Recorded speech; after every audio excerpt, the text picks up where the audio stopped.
በሕይወታችሁ ላይ የሚፈጠር የኃይል ንክኪ ወይም የመንፈስ ኢንካውንተር የሚሰራው ስራ አለ። በጣም ትንሹም ንክኪ ይሁን ትልቅም የሆነ ከአቅማችሁ ልትቆጣጠሩት በላይም የሆነ የመንፈስ ኃይል ንክኪ ከተፈጠረ ሁሌም የመንፈስ ኃይል ባለበት ነገር ውስጥ ስራ አለ፣ የሚሰራ ነገር አለ። መጽሐፍ ቅዱሳችን ላይ የማቴዎስ ማርቆስም ሉቃስም ላይ ያለች 12 ዓመት ደም የሚፈሳት ሴት ታሪክ በሉቃስ ስትገለጥ ሉቃስ ምዕራፍ 8 ከ43 ጀምሮ 12 ዓመት ደም ሲፈሳት የኖረች አንዲት ሴት ነበረች። ያላትን ሁሉ ለባለ መድኃኒት ጨርሳ ሊፈውሳት የቻለ ምንም ነገር አልነበረም። እርሷም ከበስተኋላው ተጠግታ የልብሱን ጫፍ ነካች። ፈስ የነበረውም ደሟም ወዲያው ቆመ። ኢየሱስም የነካኝ ማን ነው አለ። ሁሉም መንካታቸውን በካዱ ጊዜ ጴጥሮስ ጌታ ሆይ ሕዝብ ሁሉ ከቦ በግፊያ እያስጨነቀህ ነው አለው። ኢየሱስ ግን አንድ ሰው ነክቶኛል፣ ኃይል ከእኔ እንደወጣ አውቃለሁና አለ ይላል። እንግዲህ መጽሐፍ ቅዱሳችን ላይ 12 ዓመት ደም የሚፈሳት ሴት ስለ ኢየሱስ በሰማች ጊዜ በቤቷ ሳለች በልቧ አመነች። ያመነችው እምነት እንደዚህ የሚል ነው፣ የልብሱን ዘርፍ ብነካ የደሜ ምንጭ ምን ይላል? ይቆማል አለች። መጽሐፍ ሲናገር ብዙ ሕዝብ በሚያጋፋው መንገድ ላይ ከበስተኋላው መታ የልብሱን ዘርፍ ነካች። ሲምፕል ኮኔክሽን፣ ሲምፕል ኢንካውንተር፣ በጣም ቀላል የሆነ ኢንካውንተር በሕይወቷ ላይ ተፈጸመ። ነካችው። ሉቃስ ሲናገር የደሟ ሲፈስ የነበረው ደሟ ምን አለ ይላል? ቆመ። ጌታ ግን አንድ ነገር ተናገረ፣ የነካኝ ሰው አለ። ምክንያቱን ሲናገር ጌታ ኃይል ከኔ ምን ብሏል አለ? ወጥቷል። በሌላ አማርኛ በምንክኪ ውስጥ በጸሎት ውስጥ የእግዚአብሔር ኃይል ሲመጣ ማመንና ማወቅ ያለባችሁ የመጀመሪያ ዕውቀት የኃይል እንቅስቃሴ ባለበት ውስጥ መነካካት ከቻላችሁ ኃይል አወቃችሁትም አላወቃችሁትም አንድ ነገር በሕይወታችሁ ላይ ይሰራል። ለዚህ ነው በሕይወታችሁ ውስጥ አንዳንድ ሰው እንዴት እንደተቀየረ የተቀየረበትን ቀን ላያስታውስ ይችላል። የተለወጠበትን ቀን ላያስታውስ ይችላል። የተፈወሰበትን የዳነበትን ላያስታውስ ይችላል። የሚያስታውሱ ሰዎች ደግሞ ይኖራሉ።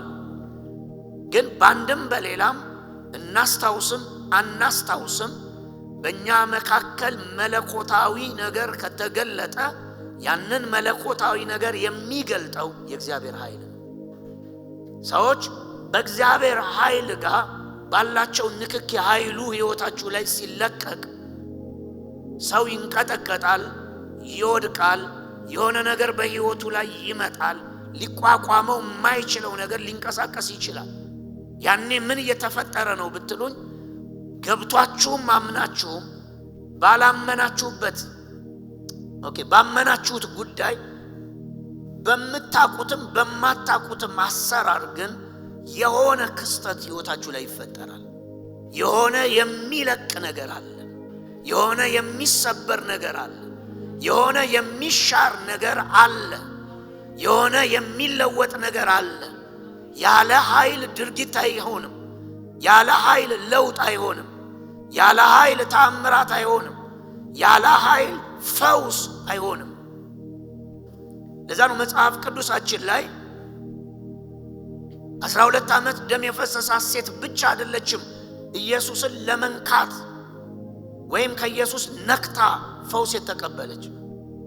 የማቴዎስም የማርቆስም የሉቃስም ወንጌል ላይ በጣም ብዙ ሕዝብ ሊነካውና ሊዳስሰው ልብሱን ለመንካት ይፈልጉ ነበር ይላል።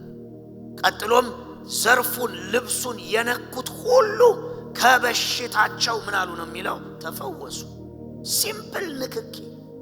የእግዚአብሔር ኃይል ወደ እናንተ መሻገር ከጀመረ ሕይወታችሁ ላይ የማትጠብቋቸው ለውጦች ይመጣሉ። ጤንነታችሁ ላይ ለውጥ ይመጣል። ፋይናንሳችሁ ላይ ለውጥ ይመጣል። አይምሯችሁም ላይ ለውጥ ይመጣል። የሕይወት መልካችሁ ላይ ለውጥ ይመጣል። ለዚህ ነው ኃይል ያስፈልጋል። ኃይልን መቀበል አለብን። ኃይል ባለበት የመንፈስ ኃይል ደግሞ ሲንቀሳቀስ ኃይል ስለሆነ ኃይሉን መንካት ከቻላችሁ እንደዛች ሴት ጌታ በሥጋ ዘመኑ እንደነበረው ብዙዎች ሊነኩት እንደወደዱ በነኩትም በነካቸውም ጊዜ የሚፈጠረው አንድ ነገር ነው። በእምነትም ሚንኩት እሱም ሚንካቸው ኃይል ከሱ ይወጣል። ያ ኃይል ግን ደዌ የሆነን ነገር ይነቅላል። እርግማን የሆነን ነገር ይሰብራል። ባዶነትን ይሞላል። ጨለማን ያሳድዳል። ለዚህ ነው ኃይል ካለ ስራ አለ። ኃይል ባለበት ስራ አለ። ኃይል ባለበት ትንቢት አይደለም ያለው፣ ተስፋ አይደለም ያለው። ኃይል in the present በሆነ በአሁን ውስጥ እግዚአብሔር ድርጊት ሲያደርግ ማለት ነው። ኃይል እግዚአብሔር ስለ ወደፊት ሲናገር ትንቢት ነው የሚያወራው። ስለ ኃይል አሰራር ግን ስናወራ ስለ አሁን ነው የምናወራው። ኃይል ከተገለጠ አሁን መሆን የሚገባንን እንድንሆን ያደርገናል። አሁን መነቀል ያለበትን ይነቅላል። አሁን መቀየር ያለበትን ይቀይራል። መጽሐፍ የልብሱን ዘርፍ ነክታ ወደፊት ተፈወሰች አይልም። ሲፈስ የነበረው ደሟ አለ ሉቃስ ቆመ ይላል እዛው። ምክንያቱም ኃይል የሚባለው ነገር ሕይወቷ ውስጥ ገብቷል። ኃይል ከተንቀሳቀሰ ሕይወታችሁ ላይ ሁላችሁ ገባችሁም አንዳንድ መንፈሳዊ አሰራር አልገባችሁምም፣ ኃይል ግን ከነካችሁ ያ ኃይል የሚያላቅቃችሁ ነገር አለ፣ የሚያስመልጣችሁ ነገር አለ፣ በእናንተ ዙሪያ አልፎ የሚሰራው ነገር አለ። መጽሐፍ ሲናገር ሉቃስ ምዕራፍ 6 ላይ ቁጥር 19 ላይ እንደዚህ ይላል፣ ይፈውስ ዘንድ የጌታ ኃይል ሆነለት ይላል። ምን ማለት ነው? ስለ አጋንንትም ሲናገር አጋንንትን በኃይልና በስልጣን ምን ይል ነበር ነው የሚለው? ያስወጣ ነበር። አጋንንትም ኃይል ይፈልጋል፣ ፈውስም ኃይል ይፈልጋል። ኃይል ይፈልጋል። ሚራክል ሀፕን ቢያደርግ ሚራክል ዝም ብሎ ዝርግፍ የሚል ነገር አይደለም። ኃይል ይፈልጋል።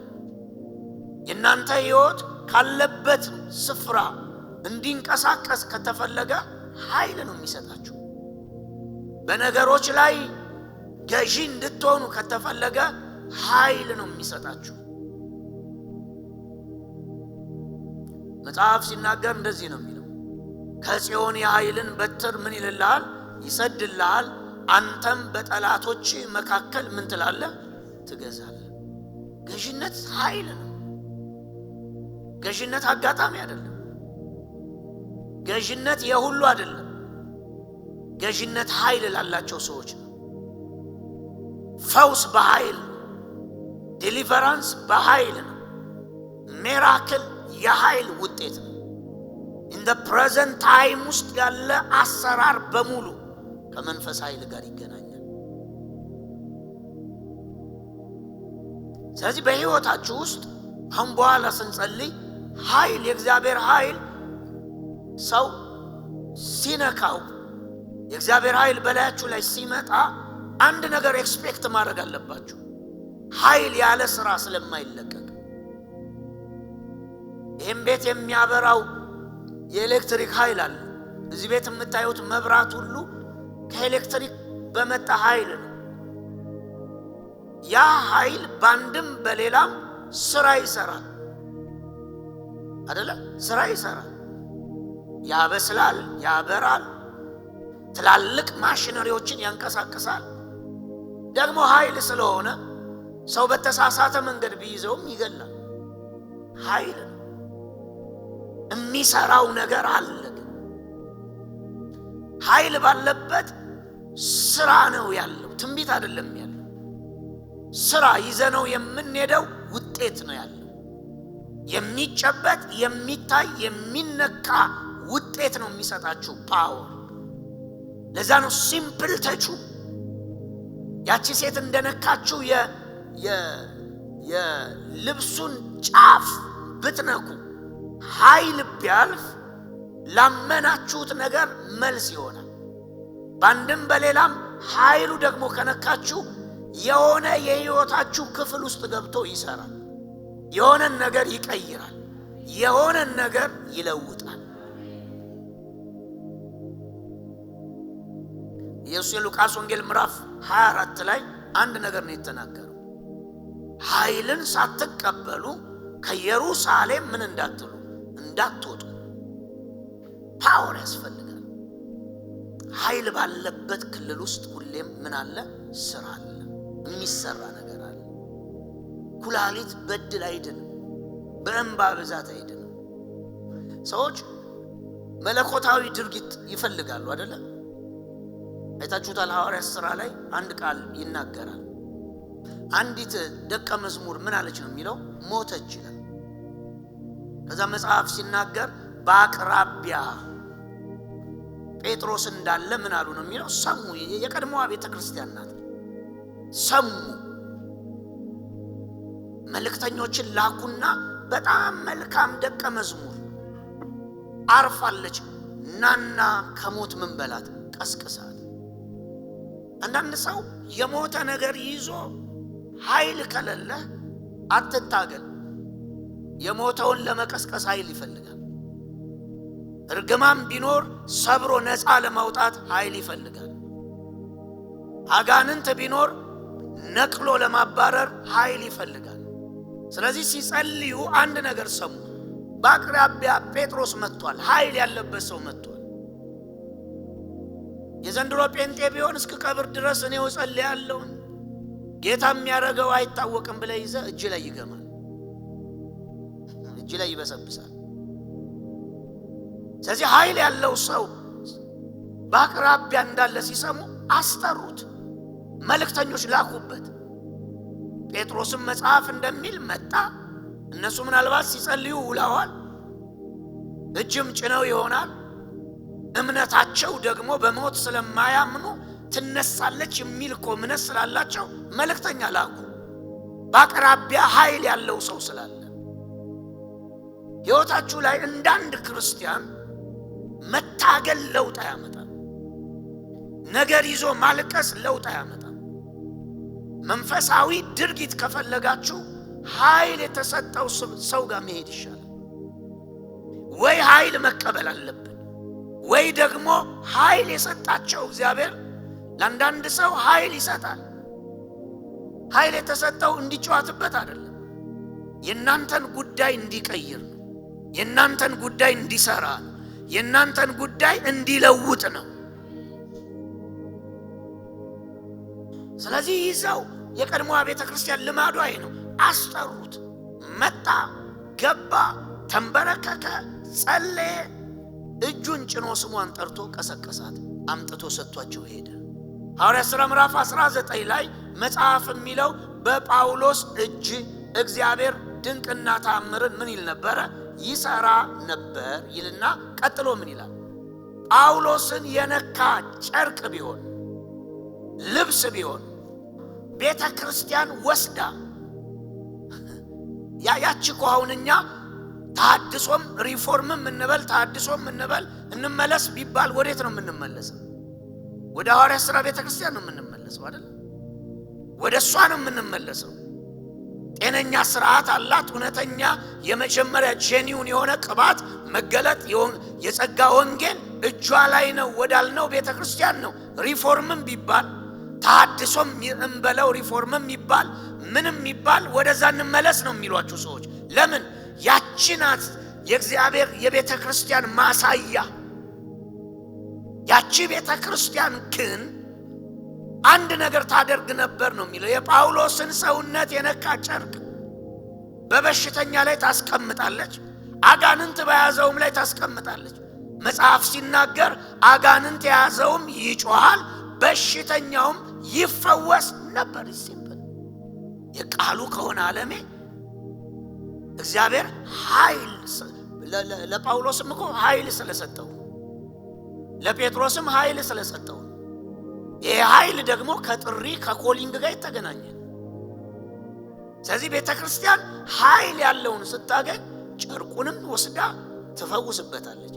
አጋንንትም የያዘው ካለ ያስቀምጣሉ፣ ይጮሃሉ። ለምን እነሱ እየጸለዩ አልወጣም አጋንንቱ? እግዚአብሔር ሲረዳ ሰማይ ተጠይቃቸዋል።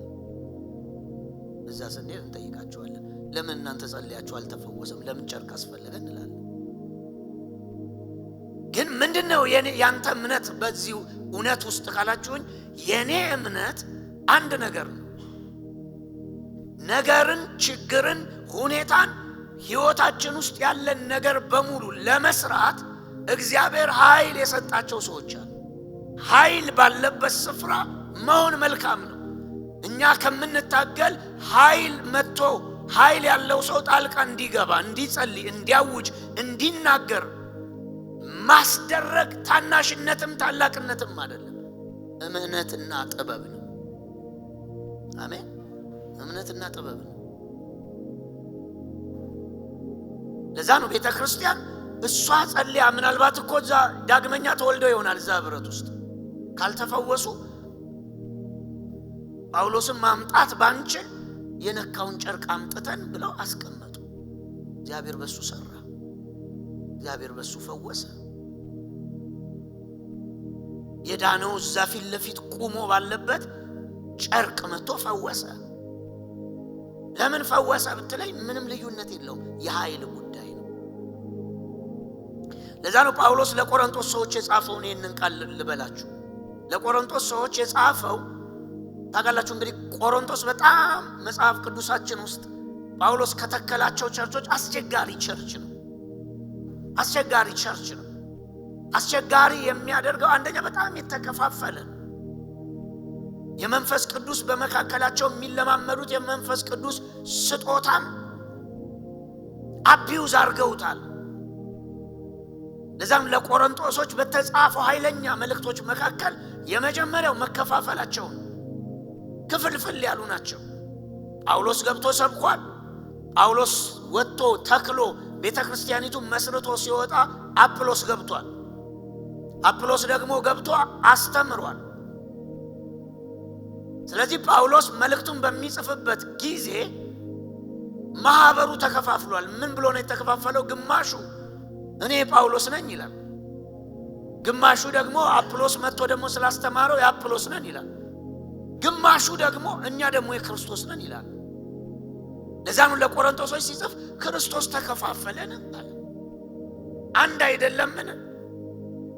መንግስቱ አንድ ለአንድ ዓላማ የሚሰራ አይደለምን? የቆሮንቶስ ችግር መከፋፈል ነው። ሁለተኛ የቆሮንቶስ ችግሩ ምንድነው? በአሕዛብ መካከል ያልተሰማ ኃጢአት ደግሞ ያለበት። በአሕዛብ መካከል እንኳን እንዲህ አይነት ኃጢአት የለም ማለት ውድቀቶች አሉ፣ በአሕዛብም አለ። ሕፃናት በሆኑ ክርስቲያኖችም በቸርች ውስጥ ብዙ ነገር ወንጌል ነግሮናል። ደካማ ሰዎች ሊኖሩ ይችላል፣ በእምነት ያልጠነከሩ ሰዎች ሊኖሩ ይችላል።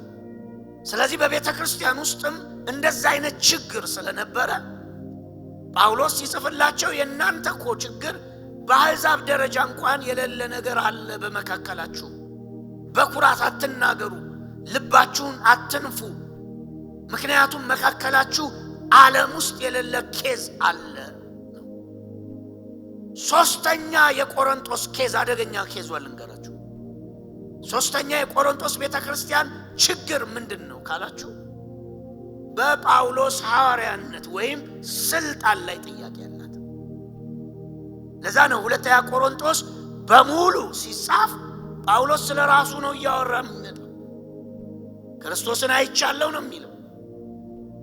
መከራም ቢሆን ተቀብያለሁ፣ ከሐዋርያቶቹ ይልቅ እኮ እንደውም እኔ እንደብድ ሰው ላለሁ አለ 12 ላይ እንደብድ ሰው ነው የምለው። እኔ ነኝ የምበልጣቸው አለ። በራእይ ታላቅነት ትምክህት ቢኖር አለ እኔ እበልጣለሁ በዛም ጉዳይ። እኔ ሰማይ ገብቻለሁ።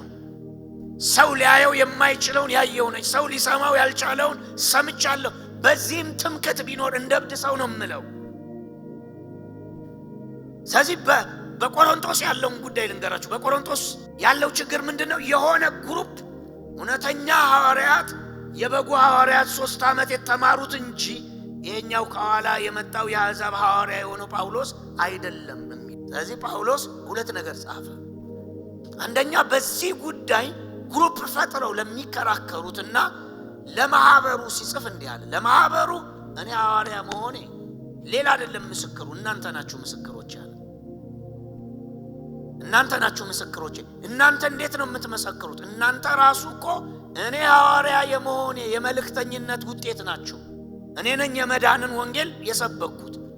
በእናንተ መካከል እግዚአብሔር በእኔ እጅ ድንቅና ተአምራትን አድርጓል፣ አይታችኋል። ያ ድንቅና ተአምር ከማን መጣ ቢባል እኔ የእግዚአብሔር ሐዋርያ ለመሆኔ ሊመሰክርልኝ ነው የመጣው። ድውያን ተፈውሰዋል፣ አንካሶች ዘለዋል፣ በሽተኞች ድነዋል፣ የእግዚአብሔር ወንጌል ተሰብኳል፣ አጋንንቶች ወጥተዋል። ይሄ ሁሉ እኔ ሐዋርያነቴን የሚመሰክር ነው። ቀጥሎ ለዛ ግሩፕ ሲጽፍ እንደዚህ አለ፣ እኔ በቅርብ እመጣለሁ አለ አይደለ? እኔ በቅርብ እመጣለሁ። ቀጥሎ እንደዚህ አለ፣ እነዚህ ሰዎች ቸርችን የሚከፋፍሉ ሰዎች፣ በእኔ ሐዋርያነት ላይ ጥያቄ ላለባቸው ሰዎች በቅርብ እመጣለሁ። ቀጥሎ ምን አለ? ኃይላቸው ምን ድረስ እንደሆነ ማየት እፈልጋለሁ። ቀጠለና እንደዚህ አለ፣ የእግዚአብሔር መንግሥት ጉዳይ የወሬ ጉዳይ ሳይሆን የምን ጉዳይ ነው አለ? የኃይል ጉዳይ ነው። ለካ እግዚአብሔር መንግሥት ውስጥ ነገሩ ሜሸር የሚያደርገው ቃል በማውራት አይደለም፣ የጥቅስ ብዛት አይደለም፣ የሚገለጥ ኃይል ልክ ነው። ስለዚህ እንደዚህ አለ፣ እነሱን ተዋቸው፣ እኔ መጣና አጋፈጣቸዋለሁ። ኃይላቸው ምን ድረስ እንደሆነ ማወቅ እፈልጋለሁ። እኔም ደግሞ ምን ማለቱ መሰላችሁ? እኔም ደግሞ እኔ ጋር ያለውን ኃይል አሳያችኋለሁ እያለ እናንተም ከተላካችሁ በእናንተ ዘንድ ያለውን ኃይል ታሳያላችሁ፣ ጥርጣሬ ካለባችሁ። ምክንያቱም የእግዚአብሔር መንግሥት ጉዳይ የምን ጉዳይ ነው? የኃይል ጉዳይ ነው፣ ወሬ አይደለም። ወሬ አይደለም። አንዳንድ ሰው እንዲህ ብሎ ያስባል። ቸርች ውስጥ አንዱን ሰው መጥተህ በኢየሱስም ተፈውሰሃል፣ ተፈወሰ። ጸጋ ነው፣ ስልጣን ነው፣ ኃይል ነው። ሁሉም ሰው መጥቶ ቢል የሚሆን ነው የሚመስለው። የእግዚአብሔር መንግሥት ጉዳይ የምንድን ነው? የኃይል ጉዳይ ነው። አየሩ ላይ ያለ መናፍስት የሆነ ሰው ሲመታ ሲበትን አይተ ሁሉ ነገር ሲምፕሊ እናንተ ጋር የጸጋ ሆኖ ስለመጣ ከጀርባው ኃይል የሌለ ይመስላችሁ። ከጀርባው ምን አለ? ኃይል አለ። ሐዋርያቱ መጡና እጃቸውን ሲጭኑ በመንፈስ ቅዱስ ሕዝቡ እየተሞላ በልሳን ሲናገር ስምዖን የተባለው ጠንቋይ አየ፣ ኃይል አየ። ከዛ ምንም አላለም። ያ ኃይል እሱ ጠንቋይ ነበረ፣ ከሱ የሚበልጥ እንደሆነ ስላወቀ ወደ እነሱ መጣና እናንተ የምታደርጉትን እኔም እንዳደርጋል። ለዚህ ነገር ምን ያህል ገንዘብ ልክፈላል? ኃይል የሚሰጥ ነገር ነው። የሚሰጠውም ለቤተ ክርስቲያን ጥቅም ነው።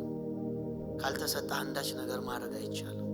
ለዚህ ነው ክርስቶስ የጌታ አገልግሎት በምድር ላይ የነበረው አገልግሎት ከኃይል ጋር የተያያዘ ነው አይደል?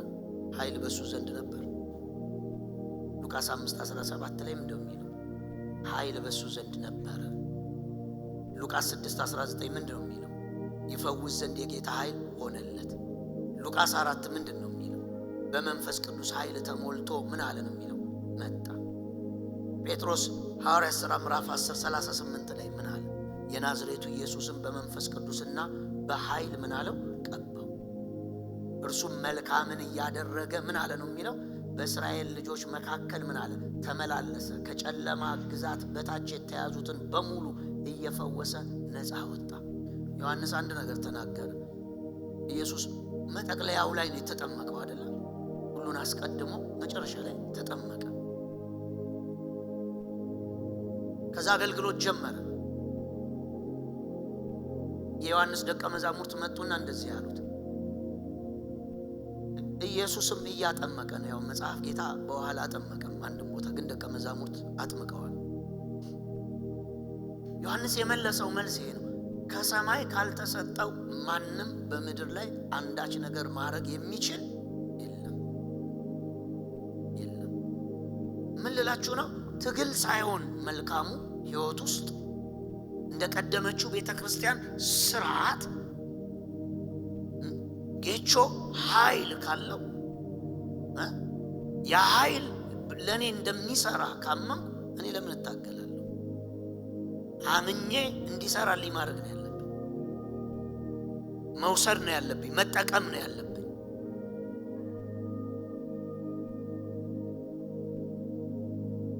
እሱ ኃይል እግዚአብሔር ሰጥቶት በቤተ ክርስቲያን ውስጥ እሱ አለች። በቸርች ቀድሜው የመጣሁት እኔ ነኝ። እኔም ልጅ እሱም ልጅ ካለች ግን ያበቃል። ነገሩን ይዛው ነው የምትኖረው።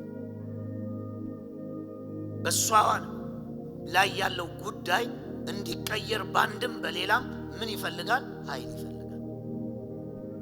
ያ ኃይል እግዚአብሔር በሰው በኩል ካስቀመጠው በሰው በኩል ያገለግላችኋል።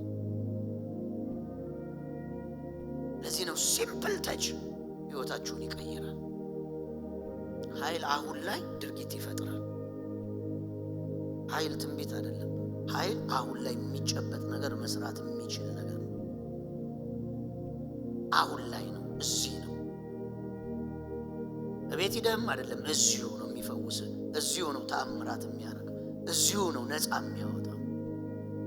ለዛ ነው የእግዚአብሔር ኃይል ሁሌም ፕሬዘንት እንዲያደርግ ቸርች ውስጥ። ኃይል ደግሞ ያለበት ሰው ስታገኙ ደግሞ እንዲሰራላችሁ ለምን ትታገላለህ? አንዳንድ ሰዎችን ሰው ሀገር አቋርጦ አገልጋይ ሆኖ የሆነ ሀገር ሄዶ ይገናኛል አይደለ? ዘር ይዞ ባርከኝ ይላል። እሱ እኮ ማሸነፍ ያልቻላቸው የሆኑ ጉዳዮችን እዛ ጋር ያለ አቅምና ኃይል እንዲያግዘው ነው፣ እንዲሰብር ነው፣ እንዲያስወጣው ነው፣ እንዲያስለቅቅ ነው። ለዛ ነው በጣም ዋይዞች ናቸው። ታውቃላችሁ ይሄ ከኢትዮጵያ ውስጥ ካለው የተሳሳተ ትምህርት ውጪ ያሉት በጣም ዋይዞች ናቸው። ትራቭል ያደርጋሉ ብዙ ክርስቲያኖች። የሆነ የመንፈስ ኃይል ያለው ሰው ካለ ትራቭል ያደርጋሉ። የእግዚአብሔርን ነገር ልንገራችሁ፣ የእግዚአብሔር ያልሆነ በራሱ ተዋርዶ ይጠፋል። ገማልያል ያለውን አልሰማችሁም? ከእግዚአብሔር ያልሆነ ስራ አይሰድም በቅዱሳን መሃል። እኛ አይደለን የምንነቅለው፣ ራሱ አለ ባለቤቱ። የቤተ ክርስቲያን ባለቤት አለ፣ ነቅንቆ ይነቅለዋል። ከእግዚአብሔር ደግሞ ከሆነ የማይገባችሁ ነገር አለ። እኔ አሁን አንዳንድ የማይገባኝ ነገር አለ፣ የማይገባኝ ነገር አለ። ስላልገባኝ ለኔ በእኔ ዶክትሪን ልክ ስላልመጣ የመንፈስ አሰራር ላይ እኔ ቀድሜ አልናገርም። እኔ ሰውየው ላይ ባህሪ ችግር ካለ ሰውየው ላይ የመንፈስ ነገር ግን ይሄ የቅባት ባህሪ በባህሪው የምትናገሩ ከሆነ በዛ አቅጣጫ ራሱ በዛ ቅባት አቅጣጫ የምትናገሩ ከሆነ ያ ቅባት ደግሞ አያገለግላችሁም፣ አይሰራላችሁም። ሁለተኛ ደግሞ ኃይል ስለሆነ መጥፎ ነው፣ ቅባት ስለሆነ። እኛ ለምሳሌ ኢትዮጵያ ውስጥ ዝግ ክርስትናችን ዝግ ነው። በቃ ባህላችንም ዝግ ነው። አሁን እግዚአብሔር ይመስገን ያሉትን ቢያረጁም እናመጣለን። ነፍሳት እንዲድኑ፣ ድውያን እንዲፈወሱ፣ ምሪቱም ላይ ያለ ከርስ እንዲሰበር። አፍሪካ ውስጥ በጣም ጃይንት የሆኑ ፓወርፉል ሰዎች አሉ። በቀጣይ እናመጣለን። እግዚአብሔር ይመስገን ሀገሪቱ ሰላም ትሆን እንጂ ለምን ይፈወሳ ሰው? ያንዳንድ ክርስቲያን እኮ ለምን ተፈወሰ፣ ለምን ከዊልቸር ተነሳ ብሎ እኮ የሚቀናል። ወይ ሰውየውን አንተ ፈውስ፣ አንተ ጋር ያለው ነገር ብቁ ሆኖ ካልሰራ ሌላ መጥቶ ይፈውስ አይደለ? ማንኛ ሀገር እኮ ተቃዋሚ አንድ አጋንንት አስጮህ አያውቁ። አንድ አጋንንት እነሱም ቢጸለይላቸው የሚጮህ ነው የሚመስለው። አያውቁትም አገልግሎት ግን የሰው አጋንንት ወድቆ ሲተራመስ ካዩ ለምን አጋንንት ጮኸ ብለው ይነሳሉ። አይፈቅድም ዶክትሪን ይላሉ። ወገኖቼ እኛ በእነሱ ልክ የሚያደርግ ሰው እዚህ ምድር ላይ ቢኖረን እነሱን አናመጣም አይደለ? አናመጣም። እስኪ ህዝባችንን የሚፈውሱ ሰዎች ይነሱ፣ ሀገሪቱን ሰላም የሚያደርጉ ይነሱ፣ ቀንበር የሚሽሩ ይነሱ። የነጭ ፍቅር ይዞን እኮ አይደለም። ለፓስተር ቤኒናውን ከ45 ሚሊዮን ብር በላይ ይወጣል ወጪ ለሁለት ቀን ክሩሴድ። የነጭ ፍቅር እኮ አይደለም። ካለ እንደዚህ አይነት አበሻ ከፍለን ትውልዱ ይፈወስ፣ አገሪቱ ትፈወስ። ኢትዮጵያ ፈውስ ያስፈልጋታል። ህዝቡ ፈውስ ያስፈልገዋል። የዳነውም ህዝብ ምን ይፈልጋል?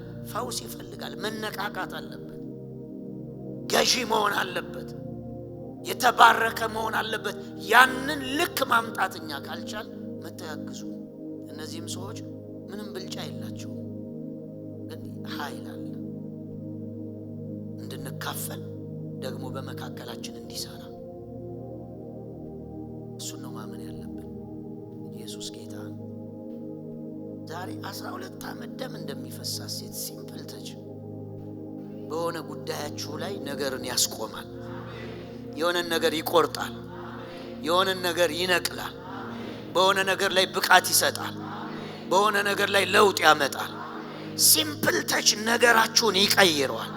ኃይል ይውጣ እንጂ የሆነ ነገር ይስተካከላል። የሆነ ነገር ይቀየራል። የሆነ ነገር ይከፈታል። የሆነ ነገር መልክ ይይዛል። ኢየሱስ ስራ መሰራቱን ያወቀው በአንድ ጉዳይ ነው። ኃይል ወጣ አለ። በቃ ኃይል ወጥቷል ማለት ለጌታ ምንድነው? የሆነ ስራ ተሰርቷል። ጴጥሮስ መጥቶ ጌታ ሆይ ይሄ ሁሉ ህዝብ ምን እያለ እያጋፋ? የነዛ ግፊያ ነው ኃይል ያስወጣል። ኃይል ከወጣ በወጣበት መስመር አቅጣጫ ስራ ተሰርቷል። መጽሐፍ ሲናገር እየተንቀጠቀጠች በመካከላቸው መጣች ይላል። ጌታ አይቶ አዘነላት። ቀጥሎ ምን አለ? ልጅ ሆይ ሂጂ፣ እምነትሽ ምን ብሎሻል? አድኖሻል፣ ተፈውሰሻል አለ።